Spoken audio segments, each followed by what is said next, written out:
Hello, ഞാൻ വിഷ്ണുവാണ്. ട്രിവിയൻ food മാസ്റ്റേഴ്സിന്റെ പുതിയൊരു വീഡിയോയിലേക്ക് ഏവർക്കും സ്വാഗതം. നമ്മൾ ഇന്ന് ക്രിസ്മസ് സ്പെഷ്യൽ ആയിട്ടുള്ള കേക്കിന്റെ വീഡിയോ ആണ് ചെയ്യുന്നത്. അതും മുട്ട ചേർക്കാത്ത നല്ല ഒന്നാം തരം വെജിറ്റബിൾ കേക്കിന്റെ വീഡിയോ.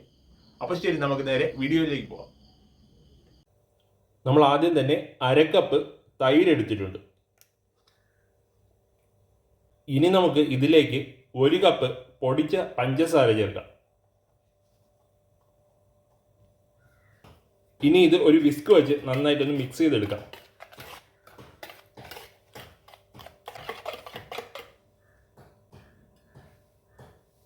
ഇനി നമുക്ക് ഇതിലേക്ക് 1 ടീസ്പൂൺ വാനില എസൻസ് കൂടി ചേർക്കാം. ഇനി ഇത് നന്നായിട്ടൊന്ന് മിക്സ് ചെയ്യാം. ഇനി അരക്കപ്പ് സൺഫ്ലവർ ഓയിൽ കൂടി ചേർത്ത് നന്നായിട്ട് മിക്സ് ചെയ്യാം. ഇനി ഇത് നമുക്ക് നന്നായിട്ടൊന്ന് മിക്സ് ചെയ്യാം.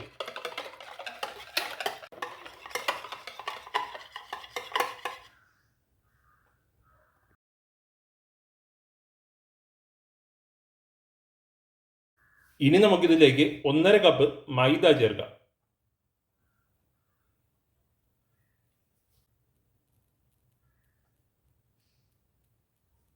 ഇനി ഇതിലേക്ക് 1/4 ടീസ്പൂൺ സോഡാപ്പൊടി ചേർക്കാം, അതായത് ബേക്കിംഗ് സോഡ. ഇനി 1 ടീസ്പൂൺ ബേക്കിംഗ് പൗഡർ കൂടി ചേർക്കാം. ഇനി ഇതൊന്ന് അരിച്ച് ചേർക്കാം.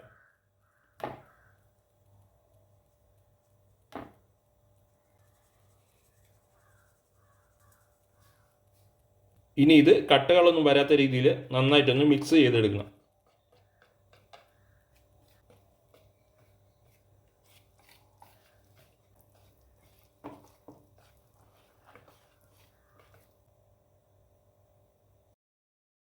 ഇനി നമുക്ക് ഇതിലേക്ക് കുറച്ചായിട്ട് 1/4 കപ്പ് പാല് ചേർത്ത് മിക്സ് ചെയ്തെടുക്കാം.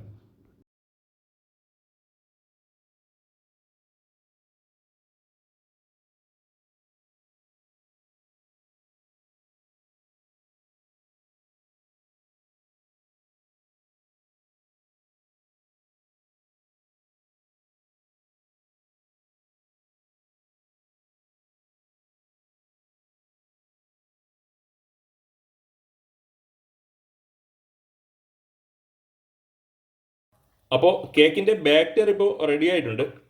അപ്പോൾ ഇനി നമുക്ക് ബാക്കി കേക്ക് തയ്യാറാക്കാനായിട്ടുള്ള ആ പാത്രത്തിൻ്റെ ബാക്കി പരിപാടിയിലേക്ക് കിടക്കാം. നമ്മുടെ ഒരു സ്റ്റീലിലുള്ള ചോറ് പാത്രത്തിൻ്റെ ഒരു ഇതാണ് നമ്മൾ എടുത്തിട്ടുള്ളത്. ഇനി ഇതിലേക്ക് കുറച്ച് നെയ്യ് ചേർത്തൊന്ന് നന്നായിട്ട് നെയ്യൊന്ന് അപ്ലൈ ചെയ്യണം. ഇനി നമുക്കിതിലേക്ക് ഒരു ബട്ടർ പേപ്പർ വയ്ക്കാം.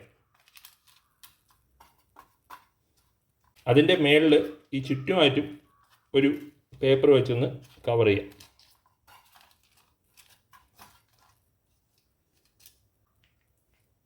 ഇതിൻ്റെ മേൽഭാഗത്തും കുറച്ച് നെയ്യ് ചേർത്താൽ ഇത് കുറച്ചും കൂടി ഈസി ആയിട്ട് ഇളകി വരും.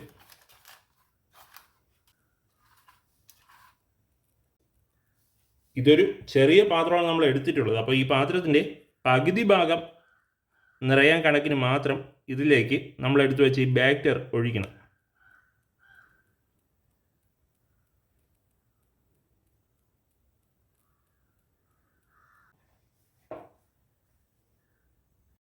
നമ്മളിപ്പോൾ ലോ ഫ്ലെയിമിൽ ചെറുതായിട്ടൊന്ന് ചൂടാക്കിയ ഒരു കുക്കർ എടുത്തിട്ടുണ്ട്. ഇനി ഇതിലേക്ക് ഒന്ന് ചൂട് അഡ്ജസ്റ്റ് ചെയ്യാനായിട്ട് കുറച്ച് ഉപ്പൊന്ന് നമ്മൾ വിതറുന്നുണ്ട്.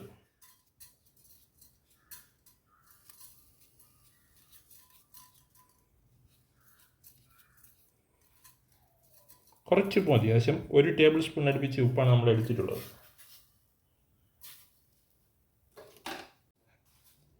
ഇനി സ്റ്റൗവിലുള്ള തീ ഓഫ് ചെയ്തതിന് ശേഷം നമ്മൾ ഇതുപോലെ ഒരു തോർത്ത് വെച്ചൊന്ന് ഇതിൻ്റെ സൈഡിലൊന്ന് ഒരു തോർത്ത് വയ്ക്കണം, ജസ്റ്റ് ഒന്ന്.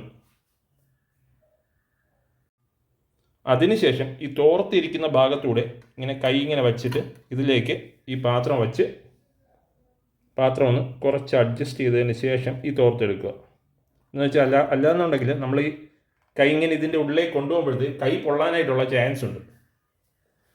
അപ്പോൾ ഇങ്ങനെ വെച്ച് ഈ പാത്രം ഒന്ന് അഡ്ജസ്റ്റ് ചെയ്തതിന് ശേഷം ഇനി എടുക്കുന്ന സമയത്ത് മാത്രമേ നമുക്കിനി തോർത്തിൻ്റെ ആവശ്യമുള്ളൂ. ഇനി നമ്മളൊരു പഴയ കുക്കറാണ് എടുത്തിട്ടുള്ളത്. ഇനി ഇതൊന്ന് നന്നായിട്ടൊന്ന് നമുക്കൊന്ന് അടച്ചു വയ്ക്കാം. ഇനി ഇത് സേഫായിട്ട് അടച്ചു വെച്ചതിന് ശേഷം ഇനി സ്റ്റൗ ലോ ഫ്ലെയിമിൽ മാത്രം വച്ച് തീ അഡ്ജസ്റ്റ് ചെയ്ത് വയ്ക്കുക.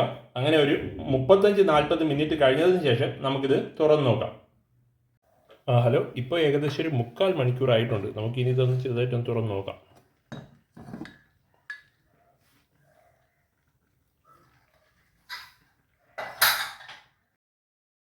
നമുക്കെന്തായാലും കേക്കിൽ ഒരു ചെറിയ പപ്പടം കുത്തി വെച്ചിട്ട് ഒന്ന് കുത്തി നോക്കാം. അപ്പോൾ ഇതിൽ പപ്പടം കുത്തിയിൽ മാവ് ആയിട്ടുണ്ടെങ്കിൽ കേക്ക് റെഡി ആയിട്ടില്ല, ഫുള്ളായിട്ട് വെന്തിട്ടില്ല എന്നാണ് അതിൻ്റെ അർത്ഥം.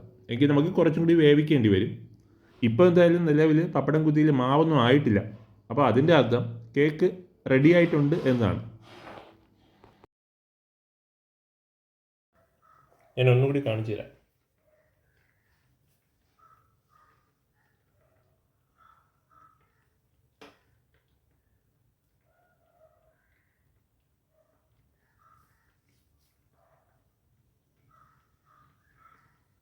ഇത് ഫോക്കസ് ആവാത്തതിൻ്റെ പ്രശ്നമാണ്.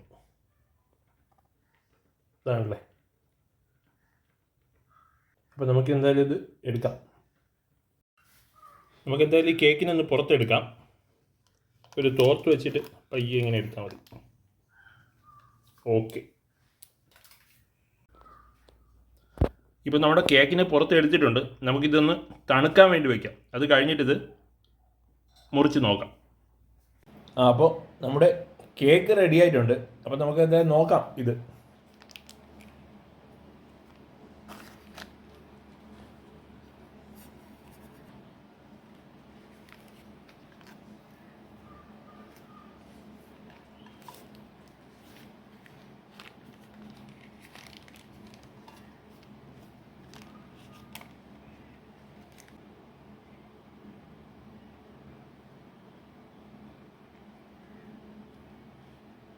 ഇതാണല്ലേ. ഇതുപോലെ നല്ല ഈസി ആയിട്ട് ഇതെടുക്കാൻ പറ്റും. ഒന്ന് മുറിച്ച് കാണിച്ചു തരാം. നമുക്ക് എന്തായാലും ഈ കേക്ക് ഒന്ന് മുറിച്ച് നോക്കാം.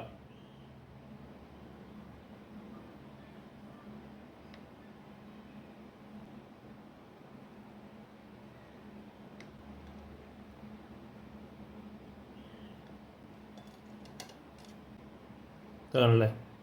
ഇതുപോലെ നല്ല സോഫ്റ്റ് ആയിട്ടുള്ള കേക്ക് കിട്ടിയിട്ടുണ്ട്.